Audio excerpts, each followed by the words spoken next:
Sa huling sandali, sumugod si Phoenix Yuanren. Ang kanyang dugo na Phoenix ay sumiklab ng matindi, at mula sa kanyang likuran, sumulpot ang isang dambuhalang Phoenix na may 3 ulo, kumakalat ng matinding init at galit. Imbes na umiwas, gumawa siya ng matapang na desisyon, inihampas niya ang kanyang mga braso at tinanggap ang buong lakas ng pagsabog. Sumabog ang tuktok ng bundok, naghatid ng malalakas na shockwave na dumaloy sa buong pinangyarihan ng labanan. Nang humupa ang alikabok, nakaluhod si Phoenix Yuanren sa lupa, ngunit ang kanyang katawan ay halos buo pa. Ngunit bago makapag-react ang sinuman, nag-activate ang kanyang Phoenix Immortality.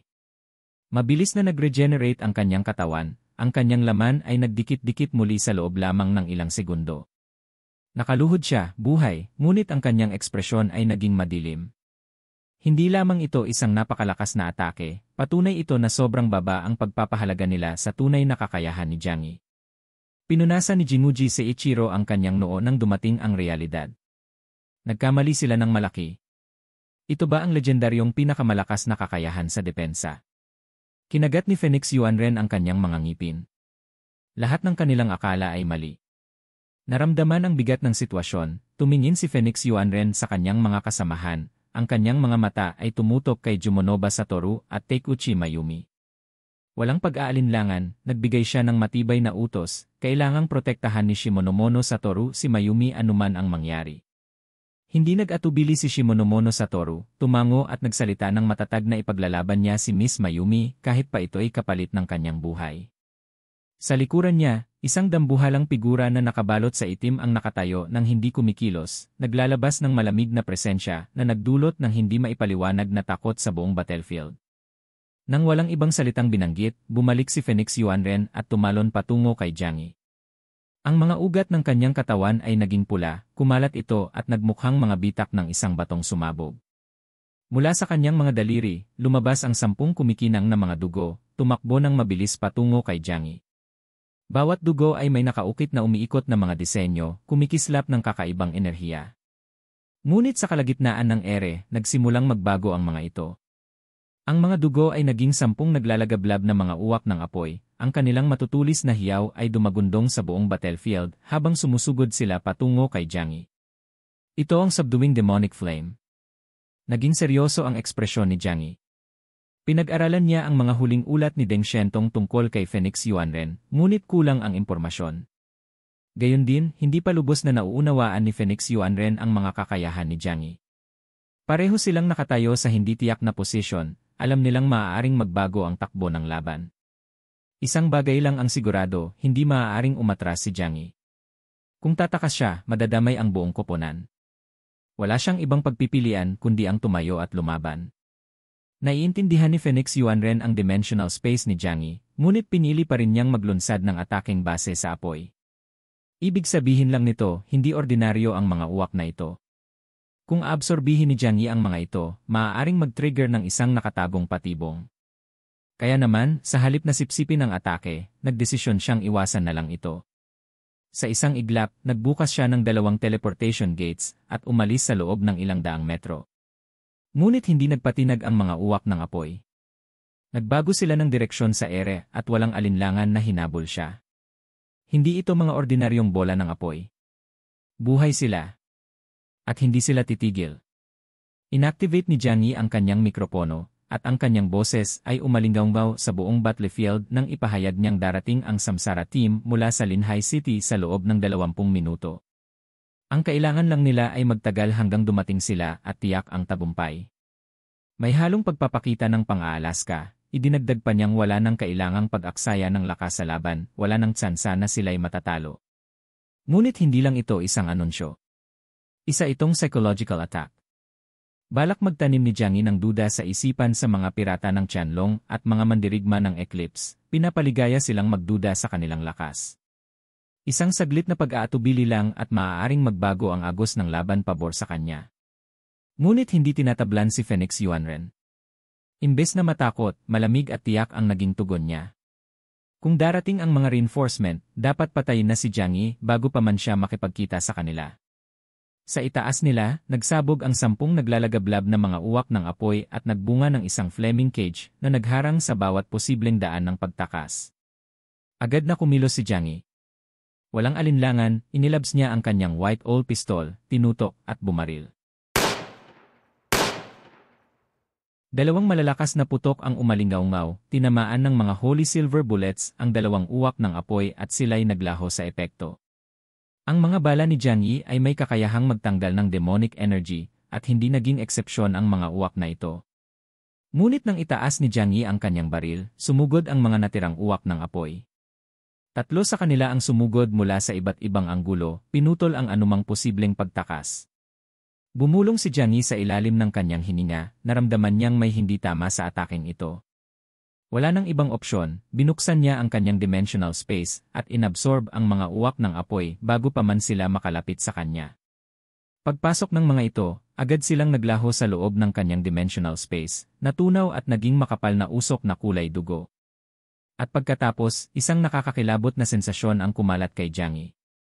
Ang kanyang dimensional space ay unti-unting tinatablan ng pagkabulok. Parang tinta na dumaloy sa malinis na tubig, isang dahan-dahang pagkalat ng kasamaan na mabilis na kumakalat. Ngunit hindi ito basta isang energy attack, mas malala pa. Isang supernatural na lason na hindi basta-basta may lalabas. Sa kabutihang palad, malawak ang dimensional space ni Jiang Yi, kaya't hindi agad ito nasira. Subalit, mabilis niyang naisip na kung patuloy niyang absorbihin ang mga ataking ito, masisira ang kanyang dimensional space. At kung mawalan siya ng dimensional gate, wala siyang kalaban-laban kay Phoenix Yuanren sa malapit na laban. Mabilis nagtrabaho ang kanyang isipan, kinokonekta ang mga piraso ng katotohanan. Ito ang parehong lakas na pumatay sa tunay na Phoenix Yuanren noon. Pati ang isang makapangyarihang mutant warrior tulad niya ay hindi nakalaban sa mga lason ng apoy na ito. Hindi ito ordinaryong apoy, isang supernatural na lason, pinapalakas ng isang puwersang mula sa ibang mundo. Kahit na patuloy ang lumalalang panganib, nanatiling kalmado si Jiang Yi. Hindi pa sapat ang korupsyon upang sirain ang kanyang dimensional space. Ngunit alam niyang isang bagay, kung hindi siya makakahanap ng paraan upang labanan ito, mauubos ang oras. Kung patuloy na absorbihin ni Jiang Yi ang mga ataking ito, hindi na siya aabutin ng oras bago siya tuluyang matalo. Kailangan niyang baguhin ang kanyang estratehiya, mabilis. Habang patuloy na lumilikha ng mga uwak ng apoy si Phoenix Yuanren, nagsimula siyang mag-isip ng estratehiya kay Jiang Yi upang tapusin siya. Ngunit hindi na natiling nakatayo si Jiang Yi. Isang mabilis na galaw ng kanyang kaliwang kamay, at nagsumon siya ng pangalawang white owl pistol at agad na pumutok ng may pambihirang bilis. Ang tunog ng mga putok ay umalingaw sa buong battlefield. Habang pinapalabas niya ang mga bala na may 20 beses na bilis ng normal. Ito rin ang eksaktong hinihintay ni Jiang Yi. Sa sandaling ito ng pagbukas, mabilis niyang pinindot ang isang buton sa kanyang pulso. Agad na lumaki ang kanyang custom-built captain-level combat suit na ginawa ng Deng Group sa kanyang likod, at lumabas ang dalawang high-powered propulsion devices. Isang biglaang pagsabog ng mga asul na apoy ang nagbigay daan sa kanya upang tumalon patungo sa kalangitan tulad ng isang rocket. Ang teknolohiya ng jet propulsion ay matagal nang umiiral, unang nilikha para sa mobility sa labanan ng mga individual. Gayunpaman, inabandona ito dahil sa pagiging hindi praktikal, masyadong mabagal at predictable ang galaw ng tao sa hangin. Ngunit ngayon, ginawa ni Jiang Yi itong isang mabisang armas. Bihirang makakita ng aerial combat suits sa modernong digmaan dahil ang mga sniper at long-range artillery ay ginagawang target ang mga airborne fighter. Ngunit si Jiang Yi ay isang eksepsyon. Ang kanyang kakayahang kumonekta sa dalawang realm ay nagbago sa laro. Agad niyang pinapakita ang kanyang suit at lumipad sa ere, sa hindi inaasahan ng lahat, pati na si Phoenix Yuanren. Tumitig siya ng hindi makapaniwala. Kahit gaano kabilis si Phoenix Yuanren, hindi niya kayang tumaas ng sapat upang maabot si Jiang Yi sa kalangitan. Pinilipit ang kanyang mga mata, ang mga labi ay naging isang mapait na ngiti. Anong ginagawa ng lalaking iyon doon? Ngunit pagkatapos ng isang saglit, ang kanyang ngiti ay naging malupit. Kung ayaw ni Jiang Yi bumaba, papatayin na lang niya ang mga mahalaga niyang kasamahan.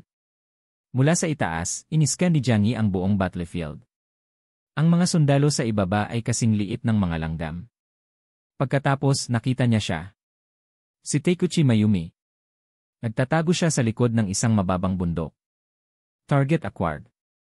Inikot ni Jiang Yi ang kanyang kanang kamay at mula doon, kumuha siya ng mas nakamamatay na armas, ang kanyang personalized sniper rifle, Leishu.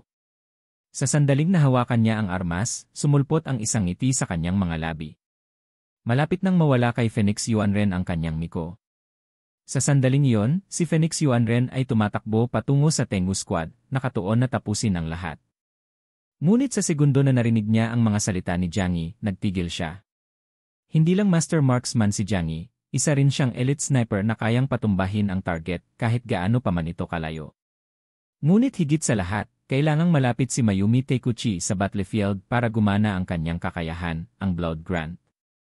Ang kakayahang ito ay nagpapahintulot kay Phoenix Yuanren na makakita ng 5 segundo sa hinaharap na ginagawa siyang halos hindi matalo sa diretsong laban. Kung wala ito, bababa ang kanyang lakas.